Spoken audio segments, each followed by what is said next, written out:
IQ Smart Parent is made possible in part by the McCune Foundation and the Grable Foundation.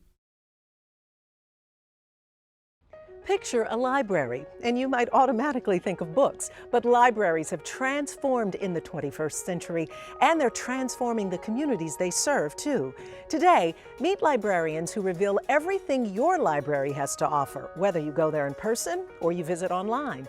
Meet an award-winning educator who is bringing more technology into her school library, inspiring students and their parents to make, create, and innovate. And finally, discover digital badging and hear how this hot new trend is helping kids show off skills they gain outside the classroom.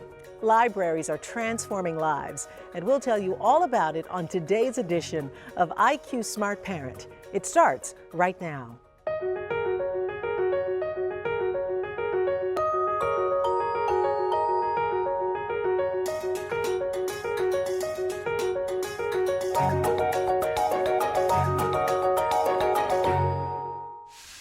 Welcome to IQ Smart Parent. I'm your host, Darieth Chisholm.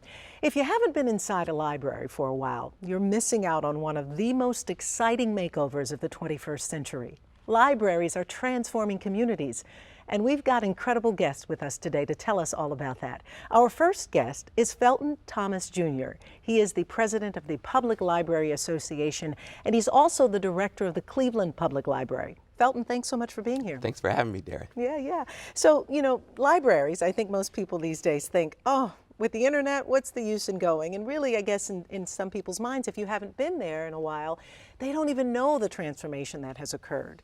So tell us more about what's happening there. Well, it is a thing where people haven't had a chance to be in libraries maybe over the past 20 years. They walk in and they're really shocked at what they see. For 300 years of public free libraries were basically built off of rows and rows and stacks of books or racks of newspapers. But now you walk in and you'll see art galleries, you'll see rows of computers, you'll see tech centers, you'll see maker spaces, and you'll see a concentration and focus on convening people in a space that is just comfortable and feels like a living room. That's good, because having them be a part of the transformation, as we said, is really important. So I want to talk a little bit about a report, The State of America's Libraries, issued by the American Library Association. It's called The E's of the Library: Education, Employment, Entrepreneurship, Empowerment, and Engagement. Mm-hmm. In line with education, who's coming to the library to learn, and what kind of education are they getting there? Well, everyone's coming into the library. I always say that the library is for whether you're 3 or 83, working on your GED, or you have a PhD. It's for everyone who wants to make themselves better. And so for our parents, they bring their youngest children in, those under the age of 5. We have tutoring for our school-age children. Our high schoolers are coming in getting SAT and ACT prep. We have our college-age kids coming in who are studying. Our adults are coming in and educating themselves on things that are going to make their business better. And ultimately, our seniors are coming in and they're doing lifelong learning education. And let's, as it relates to business, employment, entrepreneurship, those being a part of the E's there, you've got ways that you're also supporting small business owners.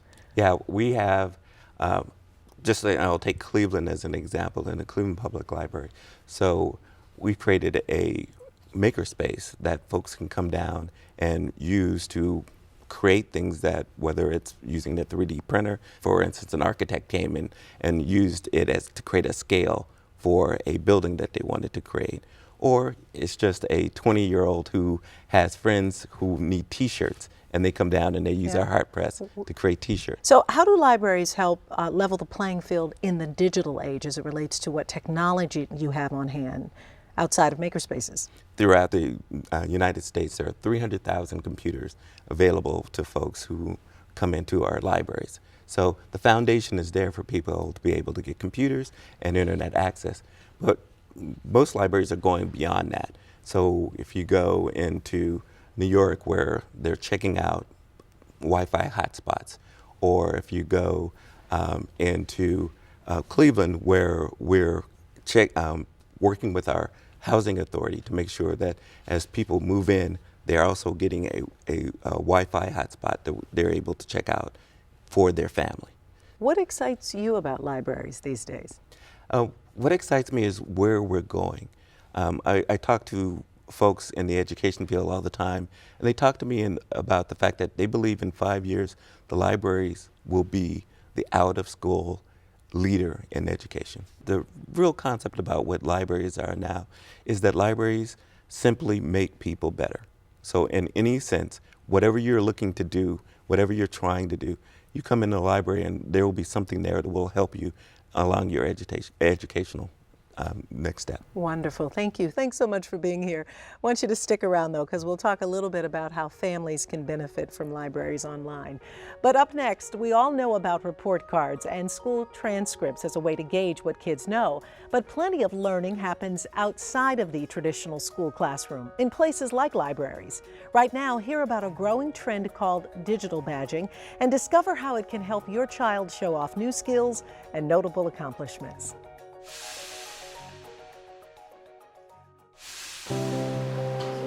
It happens at the Carnegie Library and at a place called Assemble. After school, too. What happens? Learning. Everywhere and anywhere, all around the region, in hundreds of places outside of school. And none of it is verified. Now, that's about to change. Soon, learners young and old will be able to vouch for their learning with a digital badge. Young people are digital. It is their vocabulary. It is what they know. Kathy Lewis Long is the executive director of the Sprout Fund, a nonprofit organization supporting local innovative grassroots projects that help to make Pittsburgh a great place to live and work. The Sprout Fund is on the forefront of digital badges. It's a visual representation of learning, of an accomplishment, of a new skill, of a new competency. In the summer of 2014, the Sprout Fund joined Chicago, Dallas, and Los Angeles in a groundbreaking initiative called Cities of Learning. The goal, to ensure learning doesn't stop when school is out, encouraging young people to explore their city, remake learning, and earn digital badges. We were so excited this past summer to partner with 20 very established organizations to help us in this pilot. Organizations like Pittsburgh's top museums, libraries, and after-school programs. We think about how young people learn today. We think badges are a great way to make learning more relevant and to really connect it to those real-world opportunities, those real-world skills that young people are going to need in a way that will prepare them to succeed. And so, leaders are working now to develop curriculum in 7 focus areas: coding and gaming, STEAM, which is an acronym for science, technology, engineering, arts, and mathematics, robotics, early learning, lifelong learning, design and making, and media making. More than 100 people, these are thought leaders, these are academics, professionals, that are all coming together to think about what are the shared assessments within very specific focus areas. And it's supposed to be in the water. It's supposed to be able to propel it across, like through the water. These girls are excited. They're part of Tinker Squad, Like, does it work in the water? an after-school program at the Ellis School in Shadyside where they can earn digital badges. Tinker Squad is a program that introduces middle school girls to engineering. What is it that you really like about Tinker Squad? My favorite part about Tinker Squad is that we get to do our own things. Guiding them is Lisa Palmieri. She knows a lot about learning innovation. She's the Director of Technology and Innovation and Head of Computer Science at the Ellis School. Tinker Squads is all about empowering girls in STEM. And it's not just STEM, it's about the idea of arts and design and thinking collaboratively, coming together so students can explore things they're interested in, solving problems in their community. Is there any way to maybe take that part here? And when it comes to earning digital badges, like in all digital badge locations, they can do so in 3 areas: knowledge, skill, and disposition. The badges are given out by adult leaders in the program. Knowledge badges illustrate the student learned the fundamentals of that subject. And then once you start to get to skill badges, you have to do a little bit more to earn them, to be able to show that you have earned and created competency around that skill. Skills like documentation, 3D printing, prototyping, and more. Disposition badges are the hardest to earn. They're all about mindset, how the girls think about design, how well they communicate, and their ability to understand and share feelings are just a few examples. We're hoping to make sure that these girls have a growth mindset and that they're open to taking new risks and that confidence is built. This cool space, known as the Hive at Carnegie Library of Pittsburgh and East Liberty, is another place where students are able to earn digital badges. The Carnegie Library participated in the Pittsburgh City of Learning. Every Tuesday and Wednesday, this space is buzzing with teens who experiment in everything from photography to audio production. And we call it the Labs because it's a place we want teenagers to see as a work venue, even if it's fun. It's projects that they're interested in and where they can really kind of like dig deep into those things and experiment. Corey Wittig is a digital learning librarian. He's a big fan of digital badges, so much so that he began handing out handmade badges until the full digital program is ready to go. And we really wanted to like get right to it and realize that there was a why. It's a lot bigger. It's a big system to build out, and there's a lot to it. There is a lot to it, and while the Sprout Fund is busy developing the curriculum, Corey is excited by its potential. Say 5 years down the road, that becomes common for higher ed to recognize badges that, possible employers and people would recognize these and would understand that to have these badges, to have these kind of credentials on a school application or a resume, that really means something as rich as a class you took in school. Just down the road from the Learning Hive is a place called Assemble in Garfield. To maybe start brainstorming some ideas. It's a community space for arts and technology, offering hands-on learning for all ages. The organization was part of the City of Learning initiative too. Nina Barbuto is the founder. Digital badging is not in effect to its full capacity yet. Big emphasis on yet, but once it happens, I think we're going to see a big shift in education, in and out of school. Just imagine if you didn't have to take the SAT and you could say, here's my digital backpack. These are the things that I've done. It's like a portfolio, but without the stuff. 1,800 badges were issued in the initial City of Learning pilot in 2014. Since digital badges are an online representation of what a student has learned, they're stored online in the earner's digital backpack.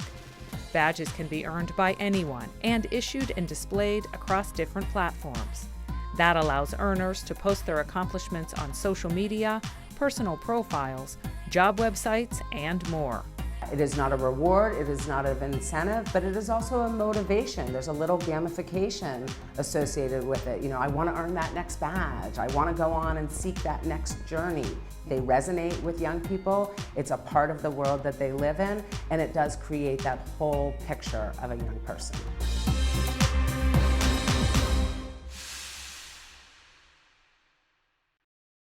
Our next guest is Marie Bell Vargas, a library media specialist at PS1X Cortlandt School in the South Bronx in New York.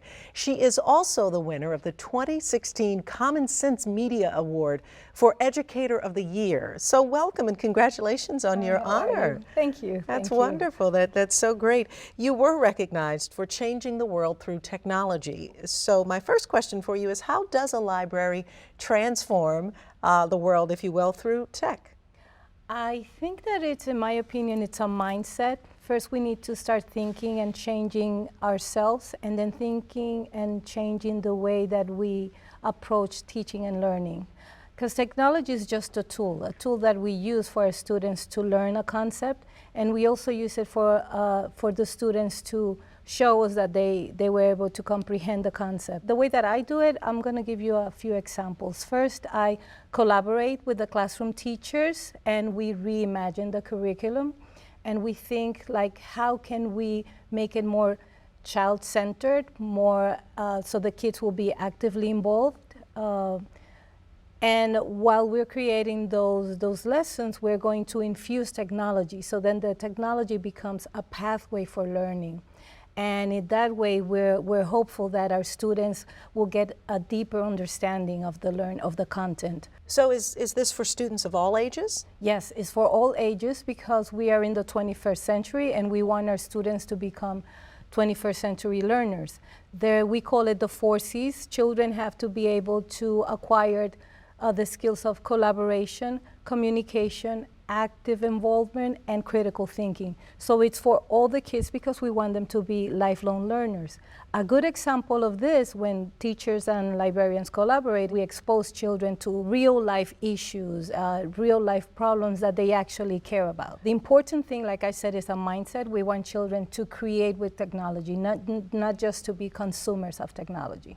Yeah, and so I would think, especially in the Bronx, that you're challenged with a few different things, not only with the socioeconomic, but then of course maybe some kids just learning English or immigrants coming in. So you've got a variety of different social issues, so to speak, to deal with as well. We have, one of our major issues is the digital divide.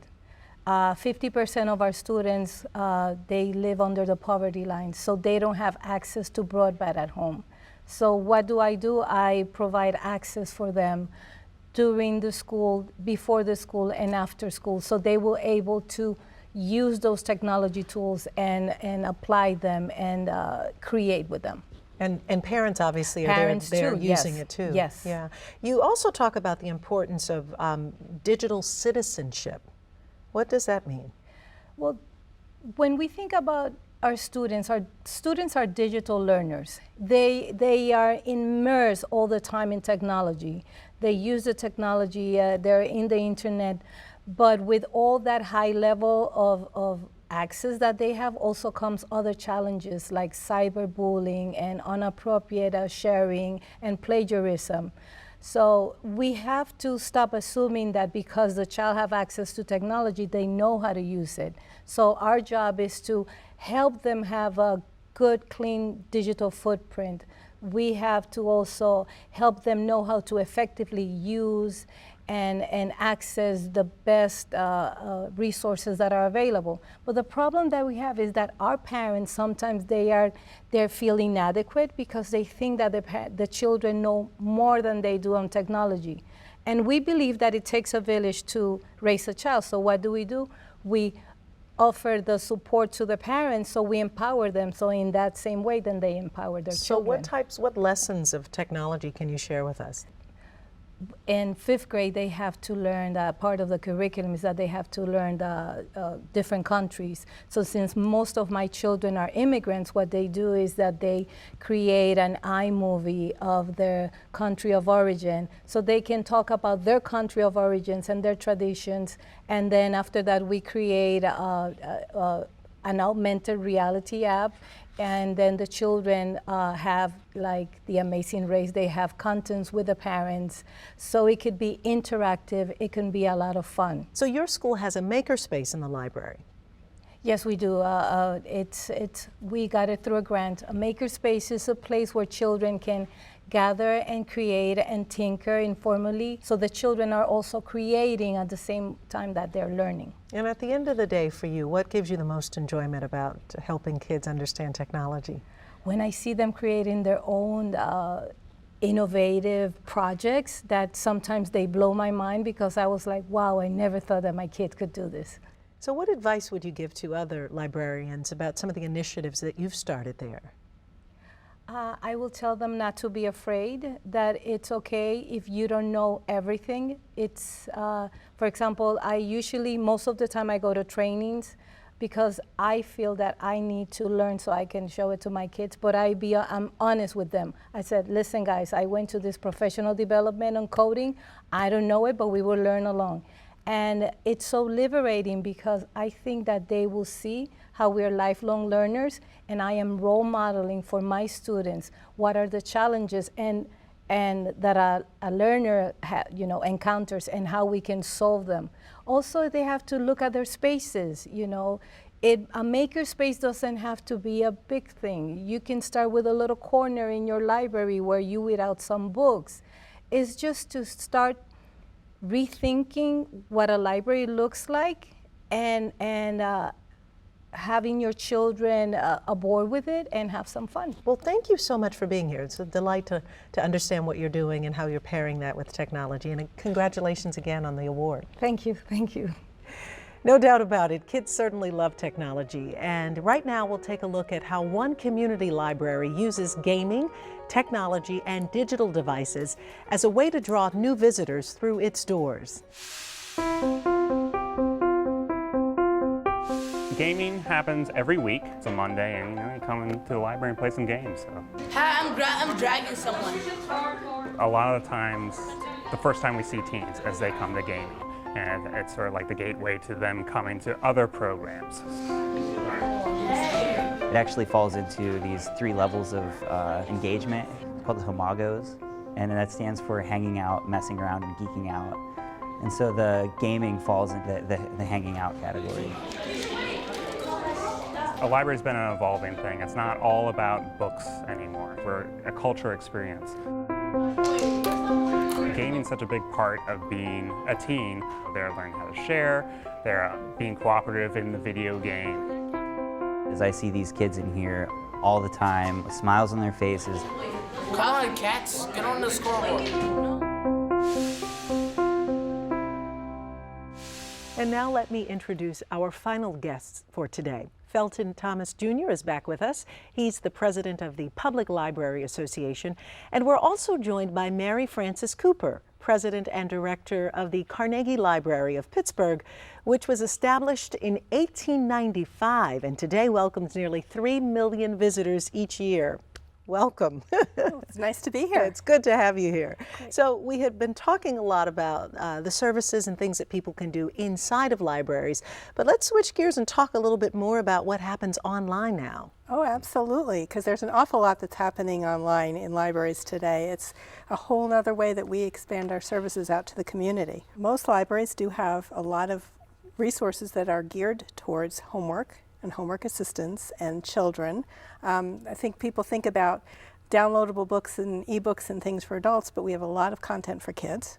We also have databases and services that support homework assistance. So what I would say is that if anybody is really interested in learning what is available for their kids online from their public library with their public library card, the first thing I would tell them to do is actually visit the library and talk to the librarian. So go inside of the library to find out what's going on online. I would absolutely say that that's important. Felton, you want to chime in? I completely agree. I think one of the important point that Mary Frances made is the fact that we want to be partners with parents.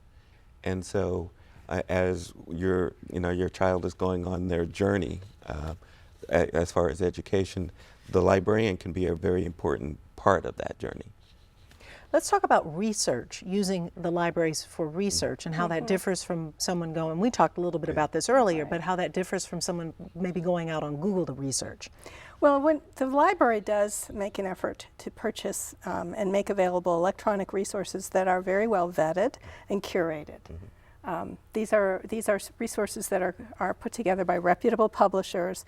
And so the content that you know that's available in the databases and resources through your public library is well researched. When you go out online, there's good content there, but some of it, you really have to be able to have that evaluation of what the source is, where it's coming from. And we don't want people to go down the road of getting wrong or outdated information. And what about privacy as it relates to, in the digital age, using the library for this type of research and using it online? Well, privacy is so important to libraries.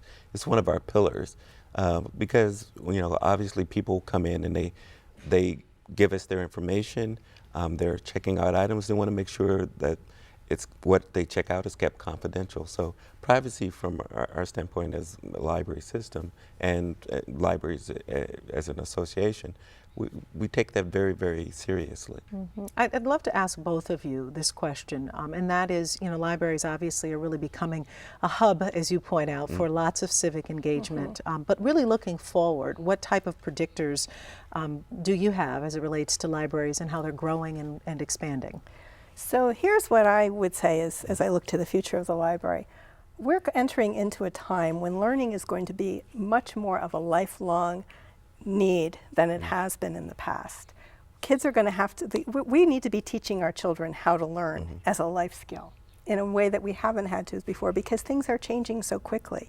And that's really an important role for the public library. We will always be there as a resource and as a place where you can come and learn And I think it's also critically important that families incorporate the public library now and teach the kids that this is going to be something that will be with you for life.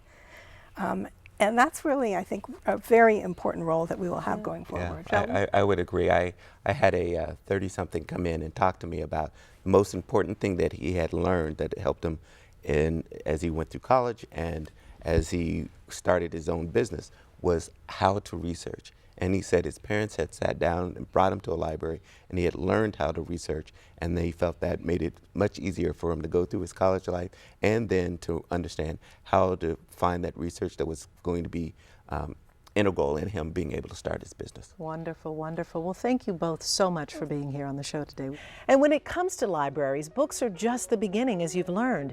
We hope our guests inspired you and your family to make the most of your local library and connect with others in your community so you can learn, share, and create together. Thanks for being here today, and join us again next time for more IQ Smart Parent.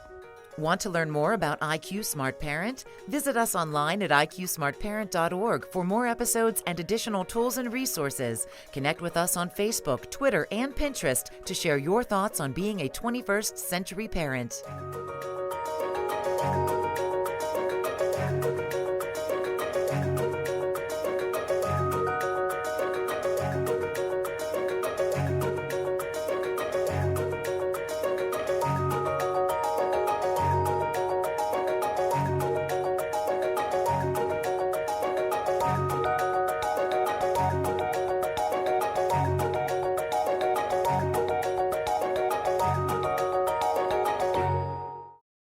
IQ Smart Parent is made possible in part by the McCune Foundation and the Grable Foundation.